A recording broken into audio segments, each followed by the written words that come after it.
Hello and welcome to the interval of The Sound of Music. Hello guys, tell us about The Sound of Music production and who you play. I play Admiral von Schreiber, who is the head of the Austrian Navy.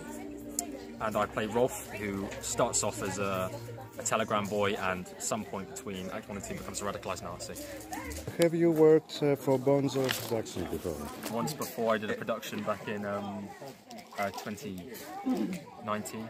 Last year I think that was, I did Romeo and Juliet. I played Romeo, which is great. Yeah, that was my only experience with it. I've And you, not Mark? worked with them before, and having worked on this hill, I'm not sure I'm going to rush back in a hurry. But no, it's been a joy. How it feels working in this production on this place? Well, being outside, I've never actually performed outside before. So for me, it was a real learning curve. Apart from the fact that you have to really use your voice very clearly, it's very, you know, I've just got everything crossed, it's not going to rain. And the setting is absolutely perfect for something like this, Sound of Music. Yeah. Being in, because we've got the church, we've got the manor house, we've got the hills, it's perfect setting. And it looks lovely. Yeah. Thank you guys. Thank you. Thank you. Mark, this isn't your first time working at the National Film School, is it? No, the first time I worked there was in 2001 in a new film called Two's Company, where I played the brother of a very incestuous relationship. And then I was asked back in 2011 to take part in Shakespeare's Villains, playing Richard III, and more recently, in 2015, I played the lead in Whose Life Is It Anyway, Ken Harrison. And I'm delighted to be back in 2020 to play Graham Whittaker in Chip in the Sugar.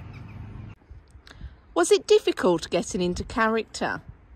Not really, because Graham is a middle-aged man who is gay and has a very close relationship with his mother, and I am all of those three things. But what was hard for me was maintaining the accent over a long period of time. Did you or the director deliberately choose not to show your disability? Not really. I don't think it was a deliberate choice. I think the character is naturally sitting in his armchair in his bedroom telling the story. And it is so beautifully written by Alan Bennett that it's very easy to draw the audience in.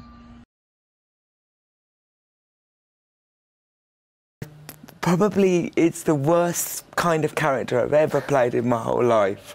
I've been working professionally for over 34 years now, and I always seem to get cast as the young man that's become hit by a car or paralysed from an accident or whatever, for obvious reasons. And this particular character is probably the least nice person I've ever played, which is why it attracted me, really, because I'd never normally get cast in those roles. So it must be really fun to explore the darker side of those characters. It is really lovely. I mean, you know, he is the pinnacle of the whole piece and kind of draws it all to a kind of dramatic end. And he appears in the play to be a victim of the war and a victim of what's happened to him, and as the play unravels, you certainly discover otherwise. And that's an interesting tale as well, having disabled actor, because like you said, often the disabled person is the victim. You know, they're a nice person who's when in real life people they're just as complicated as everybody exactly else. And that must be and it's nice lovely to play something with so many different levels. Do you see more of those roles as an actor now coming out, or are we still some way behind? We are coming forward. I mean, I'd love to sit here and say in 34 years there's been a massive change. There hasn't been. There hasn't been a massive change. The change is happening slowly, but it is happening. We need to get to the same point with disabled casting as we have become with racial casting. And people are no longer cast just to play the black maid. They're cast because they can act and do a good job. And there's no reason why I can't play a lawyer. There's no reason why I can't play a husband. But obviously, you have to cast within a realistic range. You have to cast. It's no good casting me as a ballet dancer. I could have played a ballet. I could play a ballet dancer who used to dance. I can't play one now. So obviously, it has to have a realism to it, I think. And that's why the beauty of this particular character is that he was able-bodied once upon a time, but when we join him in the play, he's come back from the war injured. How did you? Were you someone who knew an awful lot about the First World War before you entered it, or would you go under a learning process about it? I knew quite a bit because I'd already done a play earlier in my career, in my 30s, about the very same, about the same subject. So as a result of that, I was kind of semi-prepared, and because it was a brand new play, it's been written by a wonderful writer called Alfie James, and we've got a great cast, a great young exciting cast. And so because I'd already done I'd done the performance before in August at the Albany Theatre in Deptford and then the Arts Theatre in Leicester Square. It's a really nice family. I know people say that a lot, and they sit here and go, oh, I'm really happy, blah, blah, blah. But it's true. We have a really nice family, and it's lovely that it has another life. London can be a challenging city. Noise, traffic and crowds make it hard to get around, with many obstacles to overcome. But for disabled people, the challenges are even greater, especially when it comes to using public transport and getting access to some venues. This week, we hear from disabled Londoners about their experiences and the many barriers that can often prevent them leading a normal life. Gareth Furby has more. Mark is an actor, he's disabled, and this is the entrance to a West End venue. I'm not going to let a flight of stairs stop me from performing in the West End. This is the only route because there's no disabled access. It's difficult, but as you can see, it's not impossible. Mark is due to perform here in a play about the First World War. Pity? I don't need your pity.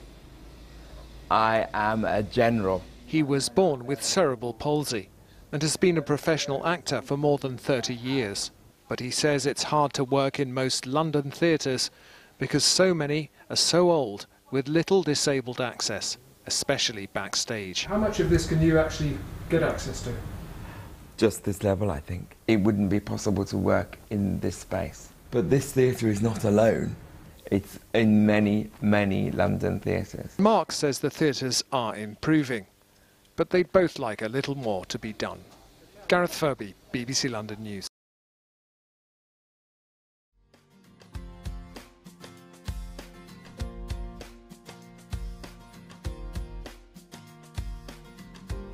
Everybody's in the same boat. Everybody has some sort of physical or sensory disability, and they're desperately wanting to get their stories heard, their abilities seen, and to be out there within the media. And what's terribly inspiring is that all of us have come on this journey together, and there is strength in numbers and strength in finding a voice, and we've all done that. Working with somebody with sort of physical disabilities, that doesn't kind of, I mean, the only thing, I just consider things like for example, the staging, the room, the venue. I look at those sorts of things, trying to make sure that it's fully accessible. Yeah. Whereas like making sure that you've just got that little bit more space, looking at the furniture on stage, those sorts of things. And then it's basically comes down to communication, doesn't it, really? Chatting to people in rehearsal, chatting to you and saying, actually learning trying things out. Yeah, and learning seeing what works and what's what good doesn't. for both of you. Yeah, this is it. And it's a process of going through the motions to discover the best. Yeah, definitely.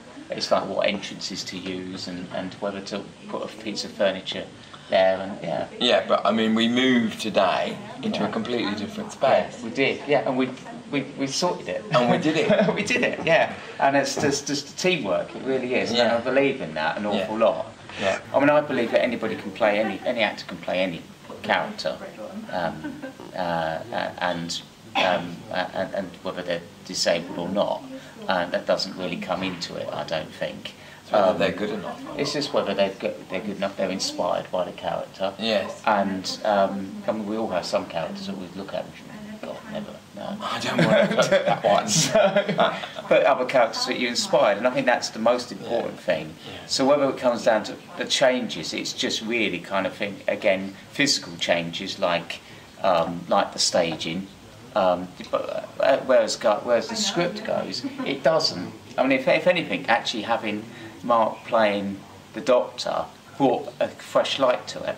It was really nice that you brought, and because he was dying, and he had problems with him, physical problems all the way through the film, both mental and physical problems.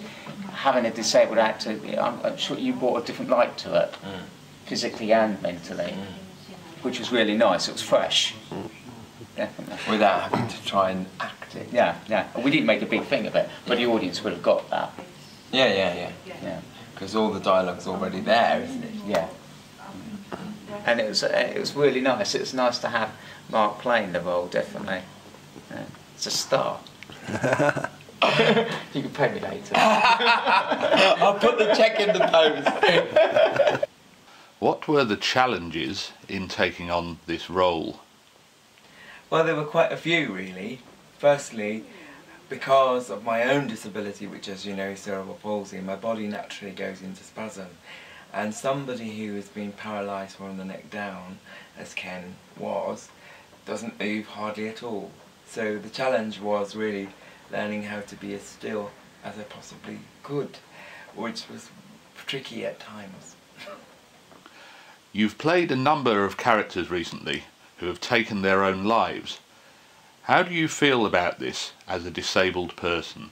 Well, it's a really difficult question to answer, because obviously as an actor you want to work and you want to take on those dramatic challenges.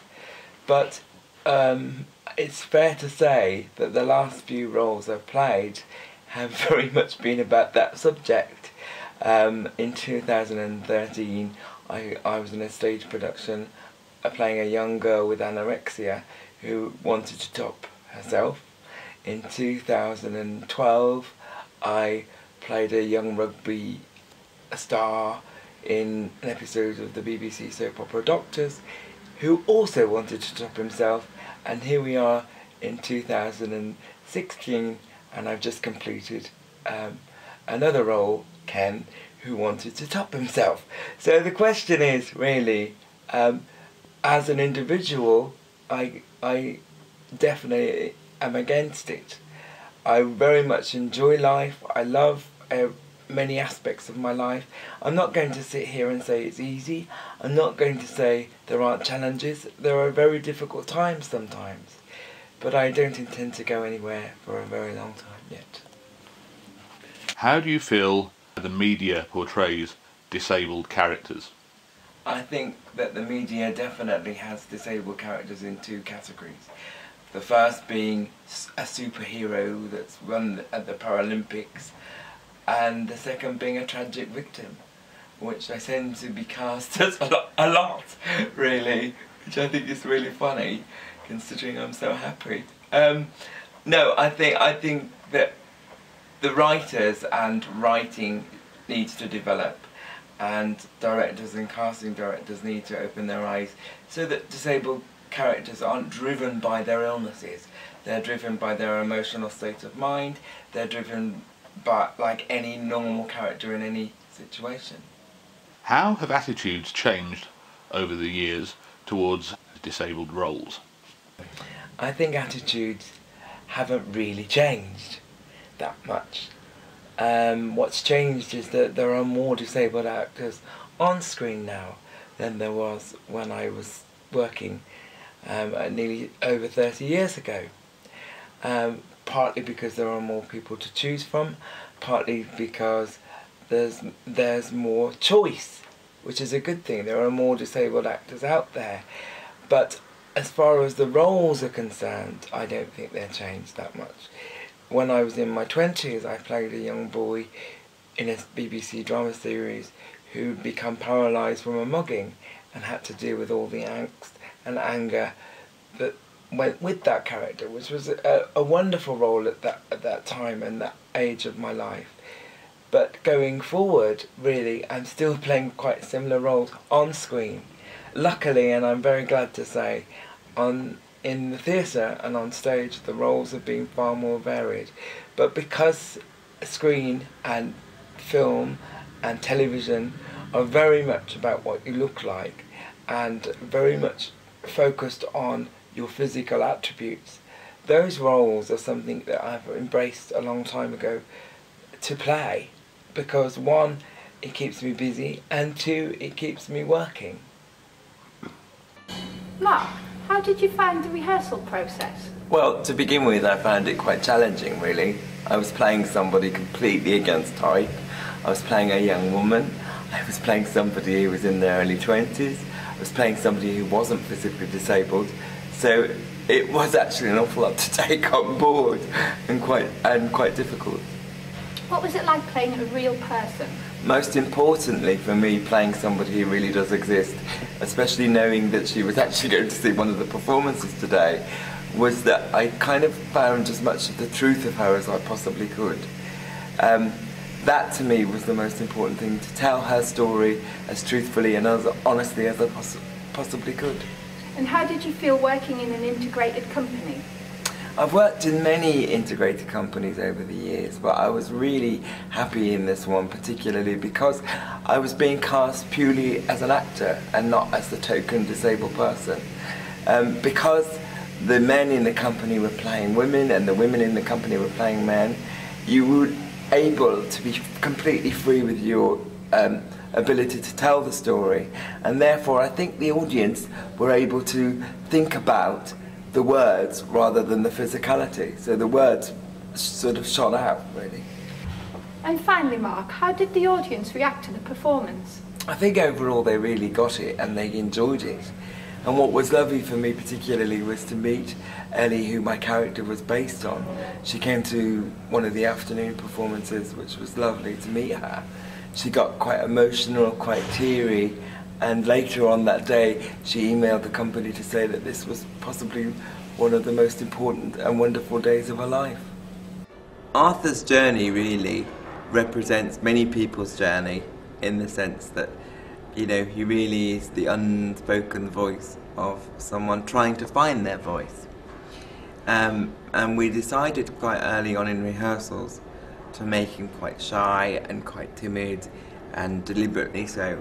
Where's reception? I want to go home! I think one of the hardest things for me, as you know, as Mark, as an actor, was that there were an awful lot of similarities, and there are a lot of similarities to Arthur and myself, in that, yes, I have a voice, yes, I'm employed as an actor. You're going to have to learn sooner or later that the I world too doesn't had care. to find my independence, I too had to leave home, I too had to face the bureaucracy that goes with that, really.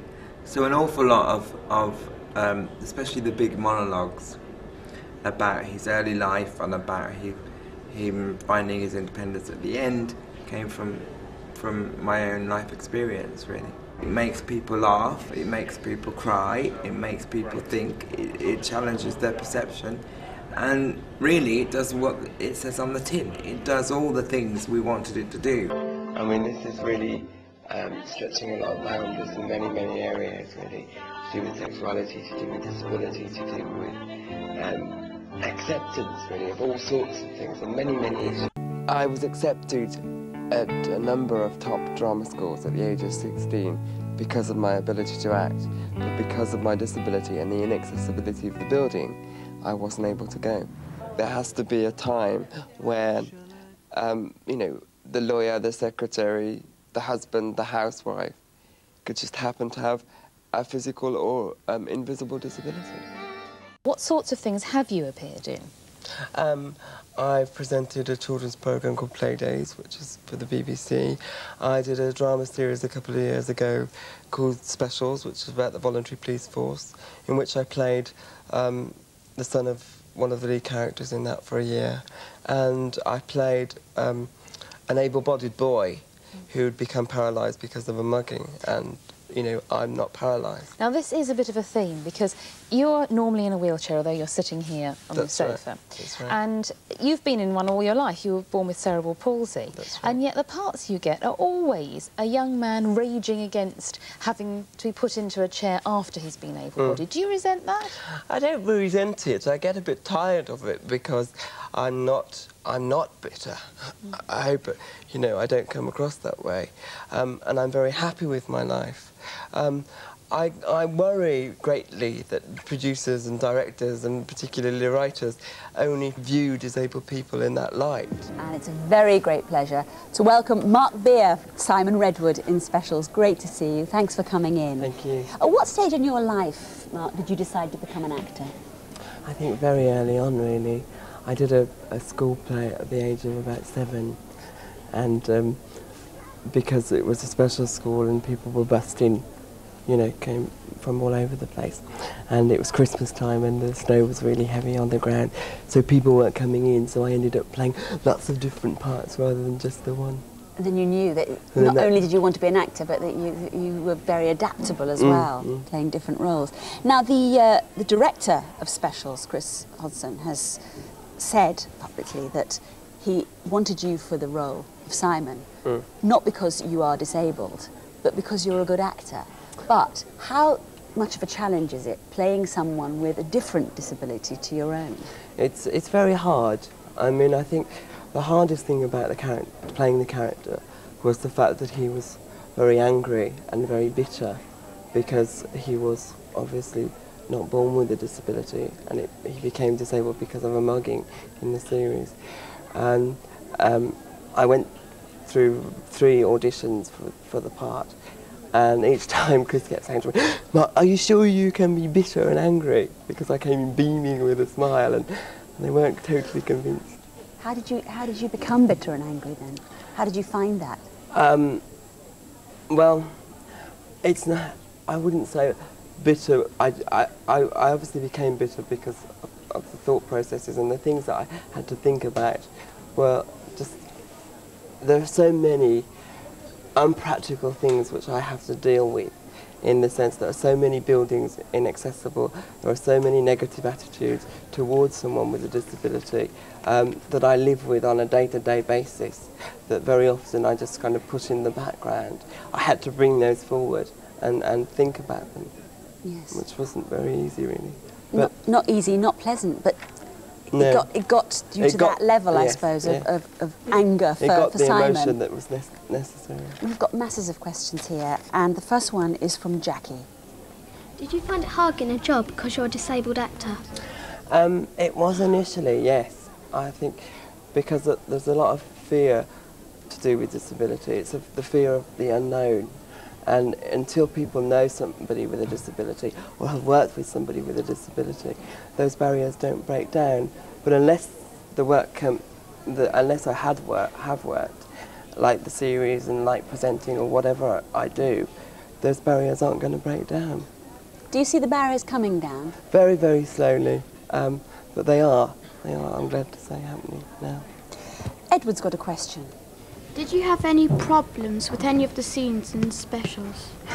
I was thinking about this, yes, before I came, and the main problem, really, was the fact that some of the sets were very, very small, and because of the chair, in the series, my feet were actually strapped down to footrests, because someone who was paralysed wouldn't have any feeling, so therefore their legs wouldn't stick out. They'd just be floppy, wouldn't they? Rather than sticking out a bit. My legs are in spasm all the time because of my disability, so the muscles just go like that all the time. So they had to put them in calipers, which are these things that go around your legs, and then they strapped them down onto the footrests, right?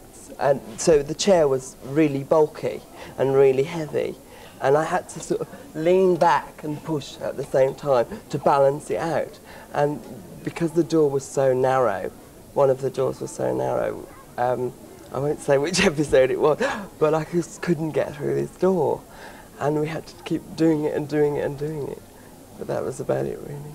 That was the extent which they just got the builders in, I suppose, to widen the doors. It was just, yes, but then it's the thought process, isn't it? Yes, it's actually thinking ahead. That is going to be necessary. That was going to be necessary, and all the way through through making the series, I was constantly advising people that the door handles were too high. If this person had actually lived in this house, there's no way that they would be. They would be altered for him, because this was his home. In a way, Jessica's question follows on from that. Jessica. Do you think disabled parts should always be given to disabled actors? I think it's a very difficult question, but I think if the actor is right for the part is the most important thing. But I do think that disabled actors should be seen as well as able-bodied actors. And if they are right, and if they can actually act the part convincingly and very well, then there's no reason why they shouldn't. But if they're not right, then it should go to the best person for the job. Exactly. I mean, the crux of the matter is it's whether you can act or not. That's the bottom line, isn't it? Yes, it is. Mark, thank you so much for coming to Going Live today. Thank you. What about it, Simon? We work together sometimes. Yeah, I know. Plain policeman. We deliberately cast him. We spent a long time thinking about it because one has to be responsible. We could easily have cast an actor to play disabled, but it wouldn't have had the reality. Plus, we looked at disabled actors. We found one who could act, and that was the essential requirement. And we cast him in the role, and he's very good. His disability is not precisely the disability that we had in mind, but we have adapted to suit. Obviously, by the fact that they've employed someone with a disability, it's a positive step in the right direction. And I hope one was employed on my acting ability rather than just my disability. But it's a case of only beginning to realise what's totally involved from the team I'm talking about when you actually are there doing it. Disability awareness is something that you can't just automatically think of. And do you think that organisations like the BBC and theatres and film companies have any idea of the kind of difficulties that people like you face? No, I don't. I really don't think that. And I only think they realise it once they've taken the initial step to cast somebody. And then they begin to realise. It's like realism doesn't end after the take's over, in my case. Realism is my life. It is getting there. I think the art movement as a whole, to begin with, was pretty slow, and then now it's beginning to open up more so than it was a couple of years ago. To the extent where people are aware a little bit more of what's going on in the arts. Through mainly, again, media and theatre and everything else.